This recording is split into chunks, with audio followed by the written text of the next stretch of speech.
Hi, Jamie Davis, the Pod Medic from the MedicCast here at EMS Today 2015, and I'm here again with another one of the amazing EMS 10 awardee interviews. It's one of the things I look forward to each year when I come to this conference, is the opportunity to talk to these EMS leaders and EMS innovators. And I have Kevin Collopy here from North Carolina. And why don't you tell us a little bit about your background and where you're from, and then we can talk about your award.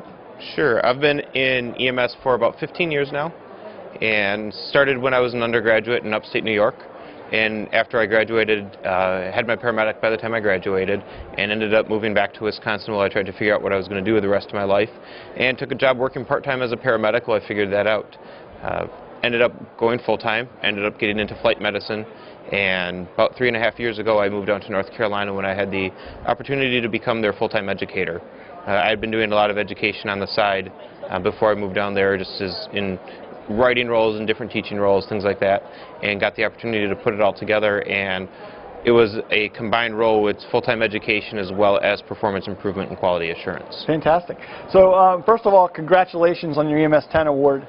It's a great, well-deserved honor. And I want to talk to you about your program, your Code Sepsis program that you put in place. Sure. Because that's what you received the award for, and it's not something that EMS people might necessarily have in their system, but it's something that's more common in like a hospital setting. It is, and to be perfectly clear, we were not the first ones in the country to do it. There are some awesome people, and in fact, one if not two people previously received Innovator Awards for Code Sepsis work. Ryan Mayfield out of Colorado, the Denver area in Colorado, was one of the first to do it, and he's really been a pioneer. And what he showed is, if you have early recognition and early activation at the hospital, alerting them that you are suspicious of a patient having severe sepsis, or that is in septic shock, that they can reduce the amount of time it takes to get those first antibiotics on board and really impact patient outcomes, both their morbidity and their mortality. At our program, we're fortunate because in critical care transport we have a little bit more liberty in the drugs we can carry, and when we were looking at developing our program, we were not only looking at the 911 patients we treat, because we do some 911, but also the patients that have been misdiagnosed at outside hospitals where severe sepsis and septic shock had not been recognized by referral emergency departments, and what's frequently the case is they were in cryptic shock, so they weren't hypotensive, but they had an elevated lactate, and those hospitals did not have the ability to run serum lactates on their patients, so they were going undiagnosed. And so we've actually taken both the same quality hospital lab testing to the bedside at those referral hospitals now, and we also carry the antibiotics with us. And that's one of the big differences we saw, is if we take the antibiotic to the patient and we start it, we're actually getting the antibiotics in sometimes 4 to 5 hours earlier than they otherwise would have.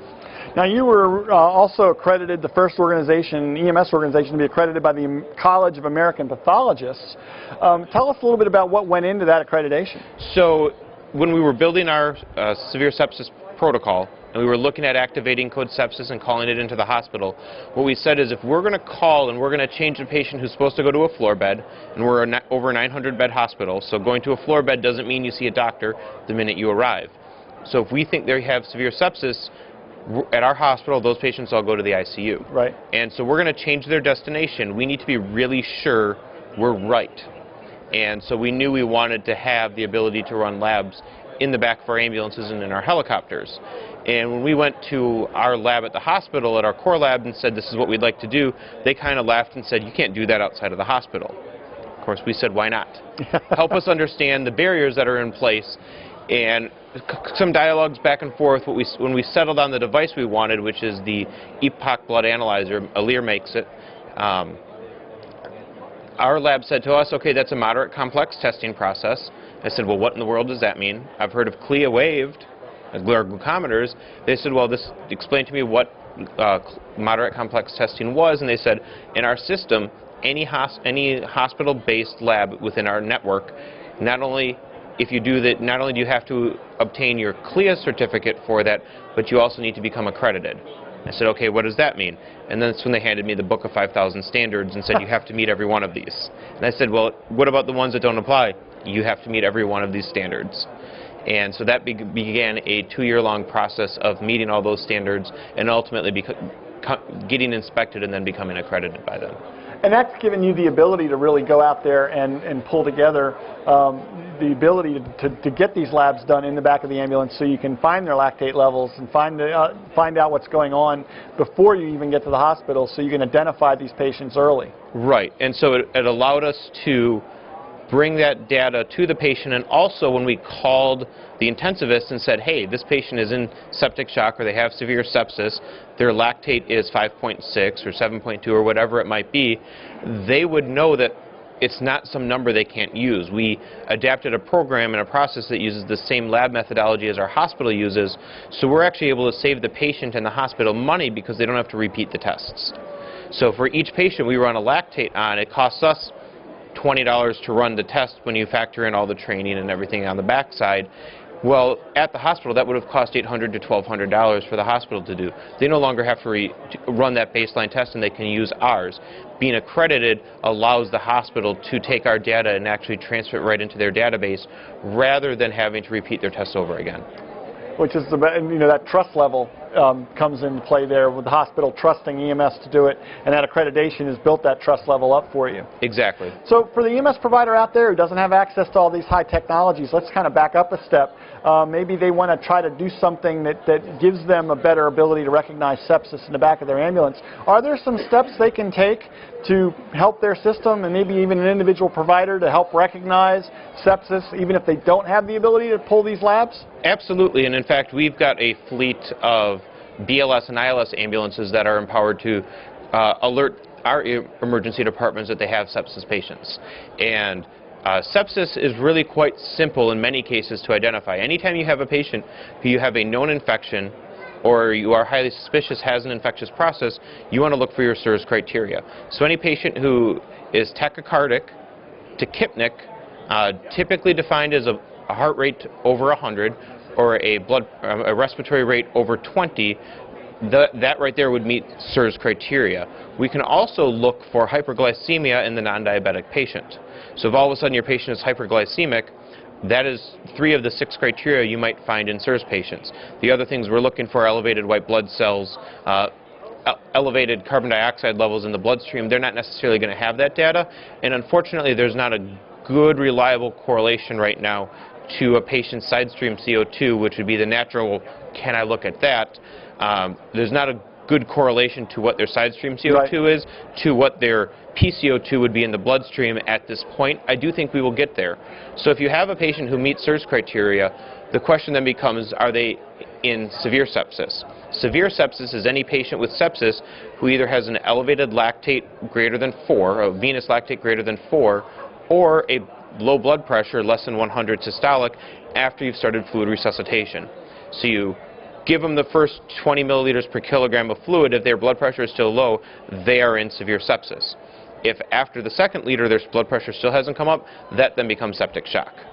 And you really want to hit the severe sepsis patients. That's where you get the most bang for your buck. Yeah, and for anybody that's never managed a sepsis patient, it's astounding to me, at least it was the first time I saw it happen, the amount of fluid they could take and still not show any kind of improvement in blood pressure.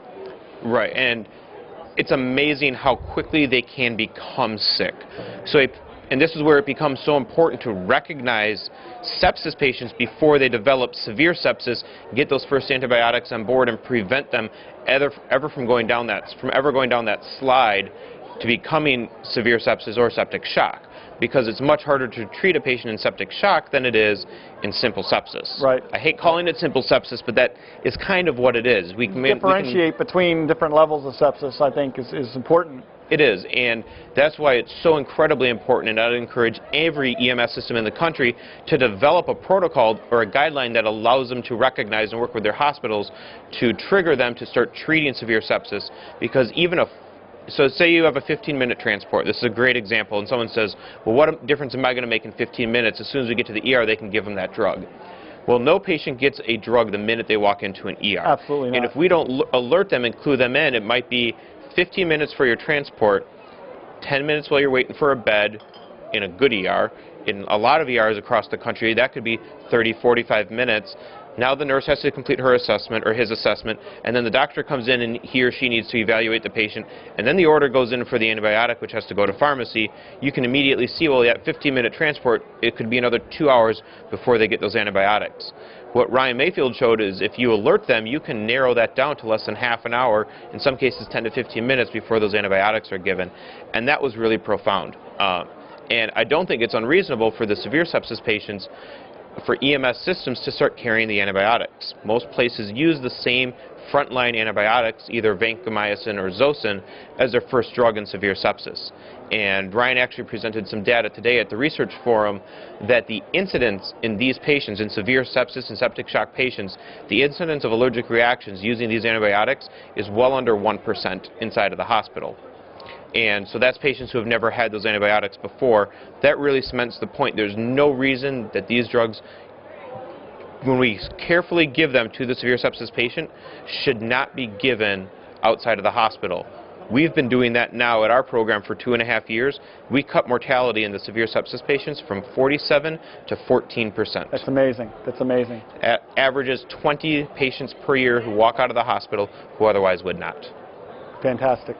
One last question. EMS 10 is a great award system to date. We've recognized people like yourself who are innovators in EMS for different reasons for programs they do, and it's not just about recognizing medical directors, but also paramedics and educators like yourself. Why is it important that we continue to support and engage people in recognizing people like in the EMS 10 awards? Well, first, it's incredibly humbling to be recognized. No one sets out working on a project because they want to be recognized in the end. We also, in our industry, don't do a good job recognizing the good work people do day in and day out. We have to practice perfect patient care every day, every week, every year, day in and day out, in a far from perfect environment.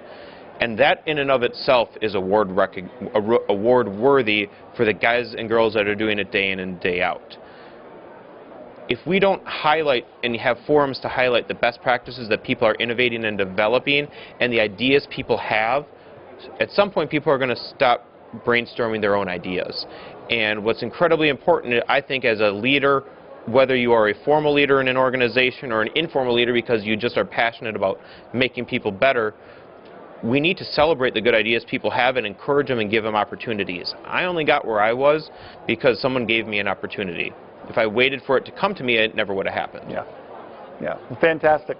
Kevin, congratulations again. Thank you.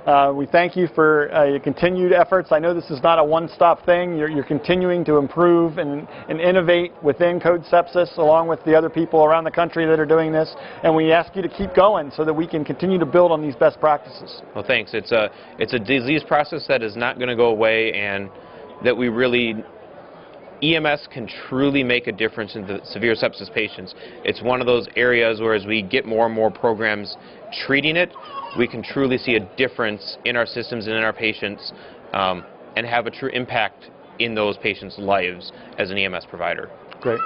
Well, I want to thank all of you for checking out this segment here from EMS Today 2015. I'm Jamie Davis, the Pod Medic from the MedicCast, and we will have more segments like this both at emstoday.com, gems.com, and of course at the MedicCast, so stay tuned.